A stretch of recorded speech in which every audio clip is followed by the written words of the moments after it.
papel, selo, caneta e carimbo. Objetos simples, mas com o poder de arruinar a vida de alguém. Mais de 20 anos correndo atrás, você vê o negócio sumir assim do nada. Realmente é revoltante. É mais do que traição, é se sentir usado, se sentir manipulado. Quem vai imaginar que vão te roubar uma sepultura? O que aconteceu neste cemitério na zona sul do Rio de Janeiro, 20 anos atrás, ainda está cercado de mistério. A história começa quando a Maria Ana descobre que a sepultura da família estava vazia. Os restos mortais da irmã e dos pais dela, enterrados ali, desapareceram. Entrei em pânico e aí foi que eu comecei a tentar entender o que estava acontecendo e pesquisar sobre esse assunto. A sepultura tinha sido vendida para outra pessoa por R$60 mil com o uso de um documento falso. E aí eu entendi por que esvaziaram o meu jazigo. Era para vender. Para mim, deu espanto, me aparece uma procuração com uma assinatura completamente diferente da minha. A perícia da Polícia Civil comprovou. A assinatura era falsa. O cartório que reconheceu a assinatura falsa como verdadeira foi o 16º ofício de notas na zona sul do Rio. No fim do ano passado, a história ganhou um novo capítulo. A Corregedoria do Tribunal de Justiça do Rio puniu a tabeliã Olívia Mota Cisino com 30 dias de afastamento. Depois de um recurso, a pena foi substituída pelo pagamento de multa. Procurada pelo Fantástico, a defesa da tabeliã informou apenas que se manifestou no processo. A Justiça cancelou a procuração falsificada e devolveu a Maria Ana a propriedade do jazigo. Até hoje eu não sei onde foram parar os restos mortais da minha família. Eu acho que eles foram para um ossário público, foram incinerados ou foram para o lixo mesmo. Se a procuração falsa permitiu a venda ilegal de um jazigo, o uso de um outro documento falso, validado em cartório, foi além. Ressuscitou um dos nomes mais conhecidos do jogo do bicho no Rio. Alcebiades Paz Garcia, o Bide, fuzilado quando chegava em casa depois do carnaval na Sapucaí, em 2020.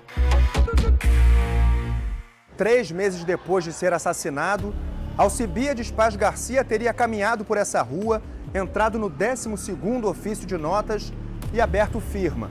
Ou seja, o contraventor teria registrado a própria assinatura. O mesmo cartório ainda fez o impossível outras 3 vezes em 2020. Reconheceu por autenticidade a firma do bicheiro, como se ele estivesse aqui pessoalmente, com um documento original de identidade. A Corregedoria da Justiça do Rio também investigou outro cartório que ressuscitou o BID, o 15º ofício de notas, por ter reconhecido 9 vezes a assinatura do bicheiro assassinado. Esse documento, por exemplo, possibilitou a venda de uma moto aquática que pertencia ao contraventor. O cartório marítimo do Rio, onde a transferência de propriedade tinha que ser registrada, percebeu a falsificação e chamou a polícia. O caso ainda está sendo investigado. Havendo essa lesão, a gente vai ter que apurar para saber em que circunstâncias ela teria acontecido, a motivação e as pessoas todas que teriam concorrido para que essa lesão acontecesse. Pedro Castilho, tabelião do 12º ofício de notas, e Fernanda Leitão, tabelião do 15º, responderam a um processo disciplinar e foram punidos com suspensão pela Corregedoria da Justiça. A decisão destaca que não há dúvidas de que houve negligência no gerenciamento dos cartórios por parte dos tabeliães. Pedro Castilho não quis comentar a punição. A punição contra Fernanda Leitão está suspensa por uma liminar do STJ. O advogado Paulo Camargo representa a tabeliã. Não importa as camadas de segurança que a gente implemente, não importa os níveis de mecanismos que a gente implemente para tentar evitar fraude. Eu sempre vou contar com a falha humana e com a ação criminosa. Quando recai dúvida sobre a autenticação de uma assinatura, a autenticidade de uma assinatura, o que está em risco é a segurança de todos os negócios jurídicos que são celebrados na sociedade. Do nascimento à morte, momentos marcantes passam por um cartório. O contrato da compra da casa própria, de um carro, um casamento ou um divórcio. Um documento autenticado tem o que se chama de fé pública. Assinatura, selo, carimbo transformam um pedaço de papel em verdade. Este especialista em direito notarial diz que os serviços prestados pelos cartórios são cruciais para a segurança jurídica e a organização da vida civil no Brasil, e que servem de instrumentos de cidadania que asseguram o reconhecimento e a proteção dos direitos individuais. O sistema notarial e registral no Brasil, ele oferece segurança e confiabilidade pelos títulos que são emitidos, pelo critério e pelo rigor técnico a qual esses documentos são analisados. A fiscalização dos tabeliães, também chamados de notários, é feita pela Corregedoria Geral dos Tribunais de Justiça. O notário e o registrador respondem por todos os danos, todos os prejuízos que causarem a terceiros, por culpa ou dolo. Pessoalmente, ele responde pessoalmente porque ele recebeu a delegação e responde pelos substitutos que ele designar ou os escreventes que ele autorizar. A lei prevê 4 punições. A mais grave é a perda da delegação, quando um tabelião é afastado em definitivo do seu cartório. Foi o que aconteceu com Gilberto Gonçalves Augusto. Ele era o responsável pelo 4º Ofício de Justiça de São Gonçalo, na região metropolitana do Rio, e assumiu como representante do Estado outro cartório, depois da morte do tabelião. Gilberto Augusto foi acusado pela Corregedoria de desviar deste cartório dinheiro público, que deveria ter sido repassado para o fundo do Tribunal de Justiça. Esta semana, houve uma decisão da Corregedoria mantendo a punição. Ainda cabe recurso. Nós procuramos o tabelião e o advogado dele, mas não tivemos retorno. Assinar uma procuração é entregar o controle de suas decisões para alguém. O documento é um símbolo da confiança em outra pessoa. Raquel Otila mora em Portugal e procurou a polícia para denunciar uma suspeita de fraude. A empresária nega ter assinado 5 documentos que estão com o nome dela, 4 procurações e um contrato. Por 16 anos, ela foi casada com o ex-senador e atual suplente Ney Suassuna, do Republicanos. Quando o casamento chegou ao fim, os dois não entraram em acordo pela divisão dos bens. Pelos documentos questionados, ela deixa a administração de 2 empresas próprias nas mãos de outras pessoas, entre elas o ex-marido.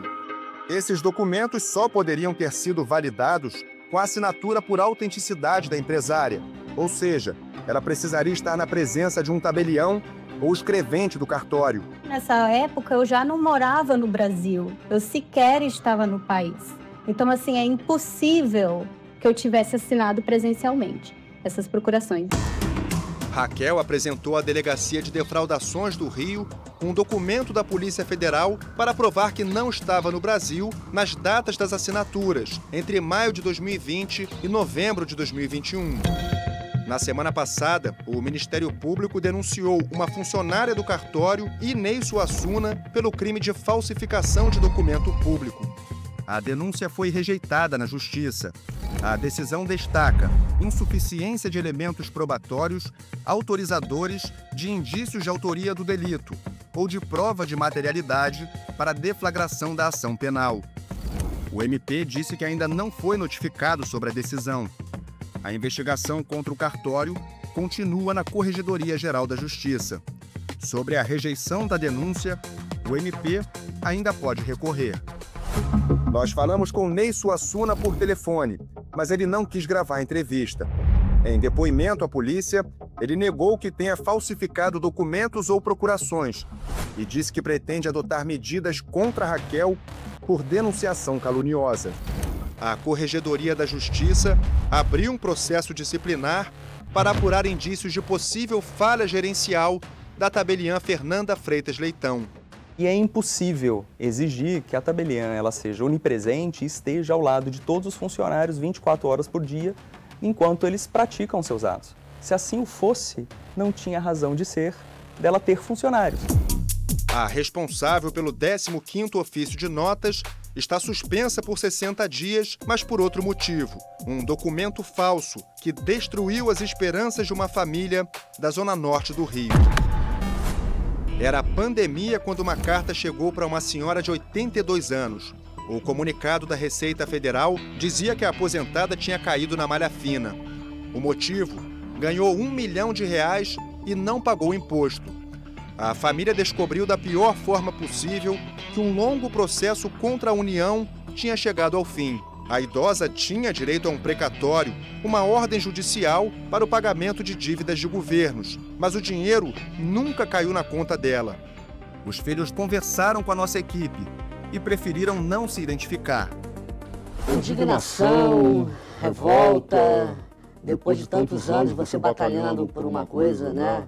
Realmente é revoltante, no mínimo revoltante. Essa procuração falsificada foi a chave do cofre. Pelo documento, a idosa deixou nas mãos da advogada Laís Vale o poder para sacar o dinheiro. A assinatura falsificada da vítima foi reconhecida por autenticidade no 15º ofício de notas. A família procurou a polícia, a advogada passou a ser investigada e a justiça determinou a quebra do sigilo fiscal dela. O extrato não deixa dúvidas. A transferência de R$1 milhão caiu na conta da advogada. Um dia depois de receber o dinheiro, Laís repassou mais de R$600 mil para outra conta. E aí a história ganhou mais um personagem. Ela acusa o advogado Daniel Solis de receber esses valores. Ele trabalhava no escritório que representou a vítima no processo que deu origem ao precatório. Laís aceitou dar entrevista e argumentou que foi até o banco a pedido de Daniel, com quem tinha uma relação de confiança. Eu não tinha conhecimento que essa procuração era falsa, com assinatura falsa. E ele me pediu para eu receber o dinheiro e deixar na minha conta a parte dele. R$400 mil. Qual é o nome desse advogado? Daniel Eduardo Solis. Eu acreditava que era de honorários da parte do Daniel e que em nenhum momento, eu fiquei com dinheiro de idosa. Vou à delegacia, vou prestar meu esclarecimento. Vou falar o que tiver que falar. O depoimento da advogada está marcado para amanhã. O delegado Mário Luiz da Silva disse que o advogado Daniel Solis também é investigado. Daniel não respondeu às nossas mensagens e nem atendeu às ligações. A tabeliã Fernanda Leitão tem ainda outra punição de 75 dias de afastamento, pela descoberta de selos do cartório dela, encontrados pela polícia numa loja investigada por vender carros roubados com documentos falsos. O advogado da tabeliã afirmou que o cartório está recorrendo das punições em todos os casos citados na reportagem. O 15º ofício de notas é um dos maiores cartórios de notas do Brasil, que a gente acumula nos últimos 5 anos mais de praticamente 6 milhões de atos. A gente tem menos do que 0,01% de atos questionados. E dentre esses estão inseridos esses 4 casos. Foram reforçados os procedimentos de segurança do cartório. Hoje a gente tem trocas de senha, autenticação de 2 fatores, enfim, a gente melhorou muito o nosso mecanismo.